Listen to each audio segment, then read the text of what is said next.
بسم اللہ الرحمن الرحیم۔ عزیز طلباء السلام علیکم۔ امید کرتی ہوں اللہ تعالیٰ کے فضل و کرم سے آپ سب بخیر و عافیت ہوں گی۔ تو پیارے بچوں، کل ہم نے جماعت دہم کی درسی کتاب کے حصہ نظم میں نظم نمبر 3 میدان کربلا میں گرمی کی شدت کے شاعر میر انیس کا تعارف پڑھا تھا۔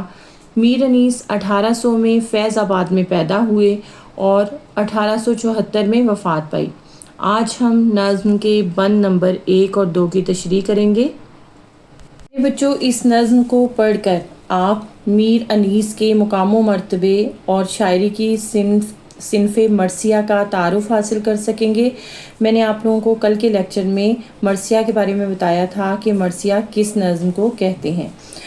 میدان کربلا میں گرمی کی شدت اور جغرافیائی صورتحال سے آگاہ ہو سکیں گے، میر انیس کی قادر الکلامی سے آگاہ ہو سکیں گے، مسدس کی حیت جان سکیں گے۔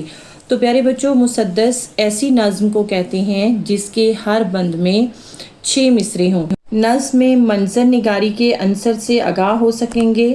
واقعہ کربلا اسلامی تاریخ کا دردناک اور اہم ترین واقعہ ہے۔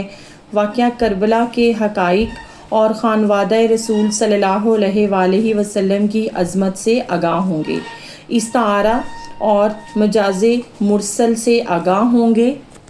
تو بچوں، کسی ایک چیز کو کسی مشترکہ خوبی یا برائی کی وجہ سے دوسری چیز قرار دے دینا استعارہ کہلاتا ہے، اور مجاز مرسل کی تعریف کچھ یوں ہوگی کہ وہ لفظ جس کے مجازی معنی مراد ہوں مگر حقیقی اور مرادی دونوں معنوں میں تشبیہ کا تعلق نہ ہو۔ تو پیارے بچوں، اب ہم اپنے بند پڑھتے ہیں اور ساتھ ساتھ مشکل الفاظ کے معنی بھی دیکھیں گے۔ گرمی کا روز جنگ کی کیوں کر کروں بیاں، ڈر ہے مثل شمع نہ جلنے لگے زباں۔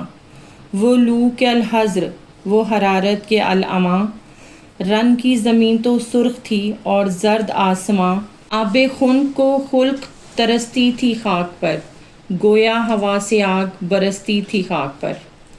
روز جنگ، جنگ کا دن، مثل شمع، شمع کی مانند، لو گرم ہوا، الحذر اللہ محفوظ رکھے، العماں خدا کی پناہ، العماں خدا کی پناہ، رن میدان جنگ، آب خنک ٹھنڈا پانی۔ مفہوم: جنگ کے دن کی گرمی کی شدت کو کیسے بیان کروں؟ اس بات کا ڈر ہے کہ کہیں میری زبان شمع کی مانند نہ جلنے لگے۔ صحرا میں چلنے والی تیز ہوا سے اللہ محفوظ رکھے۔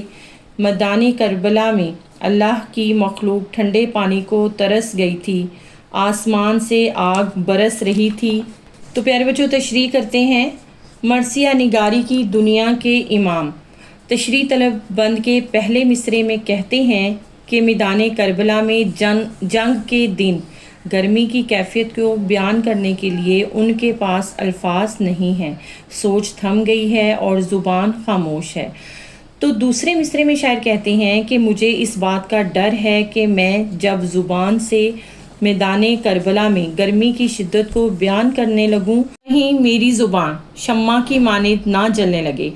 تیسرے مصرے میں شاعر مزید منظر نگاری کرتے ہیں کہ میدان کربلا میں ایسی گرم ہوائیں چل رہی ہیں کہ اللہ ایسی ہوا سے سب کو محفوظ رکھے۔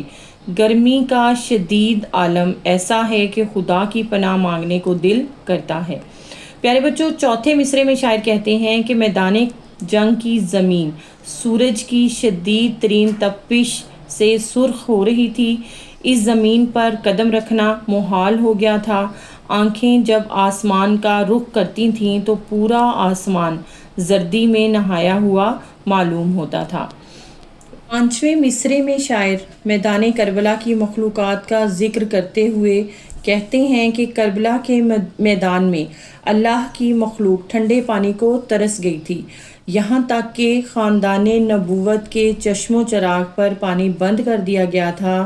جن کے نانا حضرت محمد صلی اللہ علیہ وآلہ وسلم کی انگلیوں سے پیاسے سیراب ہوتے تھے، آج ان پر دریائے فرات کا پانی بند کر دیا گیا تھا۔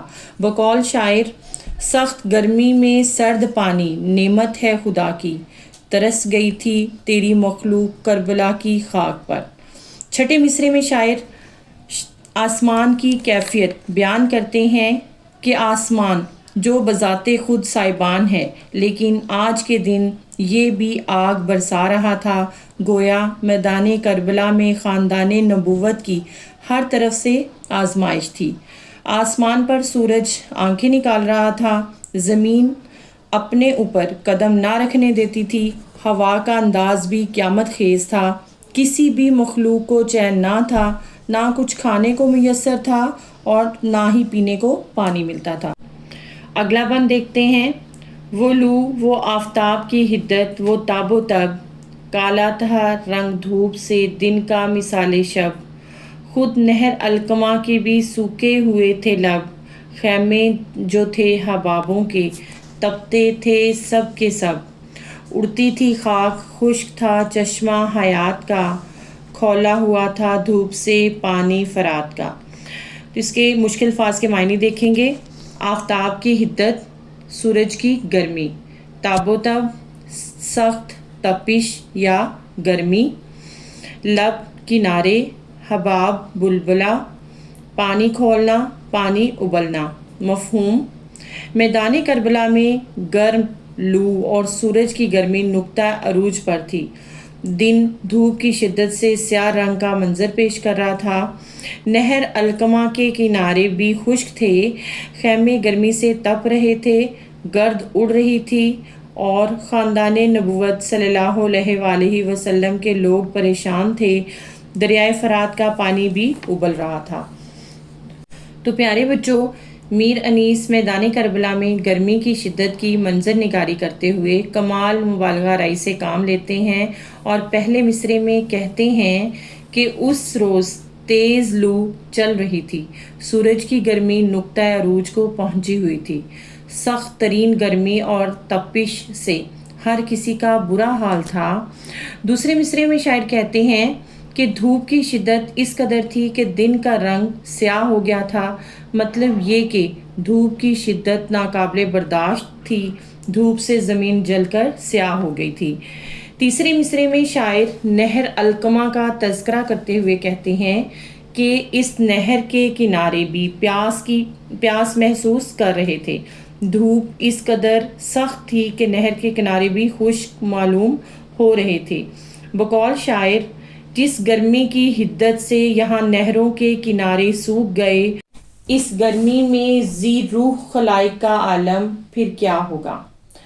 چوتھے مصرعے میں پیارے بچوں شاعر کہتے ہیں کہ خاندان نبوت کے یہ افراد اپنے خیموں میں زندگی گزارنے پر مجبور تھے، وہ خیمے گرمی سے تپ رہے تھے، ان میں موجود شہزادے اور شہزادیاں دین اسلام کی سربلندی کی خاطر یہ ساری تکالیف برداشت کر رہے تھے۔ پانچویں مصرعے میں صحرائی علاقے کی نقشہ نگاری کرتے ہیں کہ ہر طرف گرم ہوا چل رہی تھی اور ہر طرف گرد اڑتی ہوئی دکھائی دیتی تھی۔ شاعر دریائے فرات کی داستان غم رقم کر رہا ہے کہ اس روز گرمی کی شدت اس قدر زیادہ تھی کہ دریائے فرات کا پانی کھول رہا تھا اور آبی مخلوق بھی پریشانی کا شکار تھی۔ اصل میں شاعر اپنے کمال فن سے منظر نگاری کو نقطہ عروج دے رہے ہیں۔